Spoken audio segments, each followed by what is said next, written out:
I'm delighted to see you here, and I'm glad that you're in Washington, D.C. Is this a national group or everybody local? National? National, I would say. Okay. Well, welcome to Washington, and for everybody who's visiting us, and for D.C. residents and regional residents, welcome back, because we're open, and I hope you spread the word that it's time to get out, enjoy life, do all the things that we've done the last 2 years to be safe, but getting back to life is what we're about. I just left an opening of a renovated theater space on 14th Street, which we're really excited about. Tonight, I'll be going to a packed Capital One arena to see New Edition.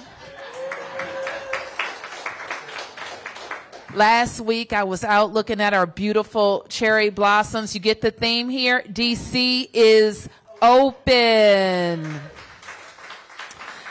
And I am thrilled to be here with the National Fair Housing Alliance. I understand that there was a exciting announcement already made about how you are working to level the playing field for home buyers, especially black and brown home buyers, and making sure that those who didn't do what they were supposed to do are now doing what they're supposed to do. So that's what we're all about. And I want to acknowledge my own team who is here, who does this work every day. John Felchicki, our Deputy Mayor at Planning and Economic Development. Drew Hubbard, our Director at the Department of Housing and Community Development. Is Drew here? Where's Drew? I thought... On the way. Okay. But Anna Van Balen is here, and she's director of our housing policy programs for DMPED. Give Anna a big wave. And Stinny was here. Ah, I miss Stinny. I love Stinny. I heard. Yeah, we love Stinny. He is a huge supporter. And I know he works hand to hand with County Executive Asa Brooks at making sure our home buyers are treated fairly across this region. Listen, we know how people build wealth in our community, and it's in their homes. We are proud of the fact, though it creates some pressures, that if you buy a home here in Washington, D.C., it's a good investment. It's going to increase your value. You're going to be able to build your wealth, send your kids to college, do major renovations, quit your job and run for elected office like I did. All because when I was 27 years old, I got in a program called NACA. I made hardly any money, but I bought a house for $125,000 in a good neighborhood. Now we call them emerging neighborhoods. That could be great. That house is now worth $600,000. I still own it. It allowed me to buy another house, and it allows me to think boldly about my daughter's future. That is what home ownership means to people like me. So we know, first off, that black Washingtonians, only 34% of black Washingtonians own their homes versus 49% of white Washingtonians. And the disparities across our wards are also pretty significant.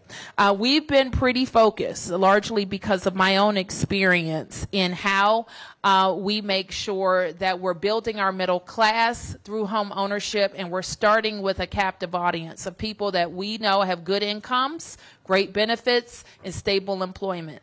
And that's D.C. government workers. So we have, and we want them to live in D.C. anyway. So we've had a number of programs that have been successful. Our HPAP program, as you probably are familiar, our EHAP program. We started a special program for teachers called Landed.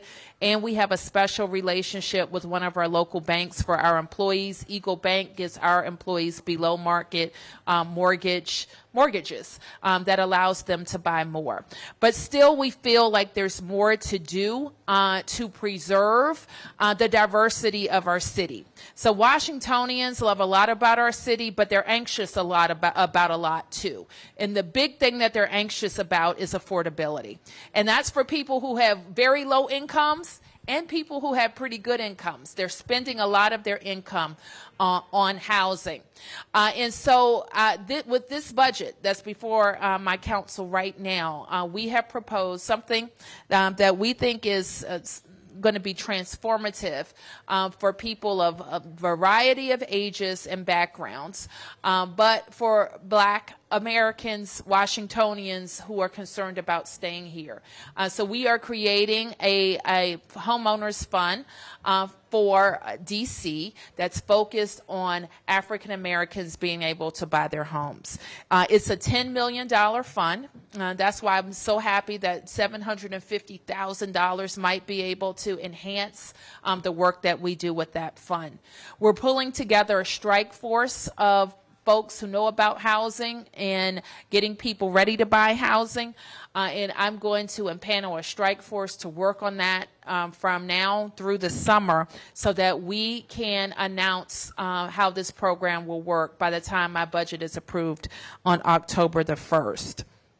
This is on top of more dollars being invested in what we call legacy initiatives that will also create $1 million fund to provide legal services to legacy homeowners who need to do some planning for how their home is transferred, or for family members who need to figure out how they can get clear title to their home and keep that home in their family and preserve that wealth. These are the types of things and in bold investments that we can make in the city to keep it the beautiful, vibrant, diverse city that we love and enjoy. So the work that you're doing, stay focused on it. It's important. I told you my story about how buying a little house has allowed me to be bold and do things because I had that little piggy bank, and I still do, and I love it. And I want other Washingtonians to have that experience. Thank you, everybody.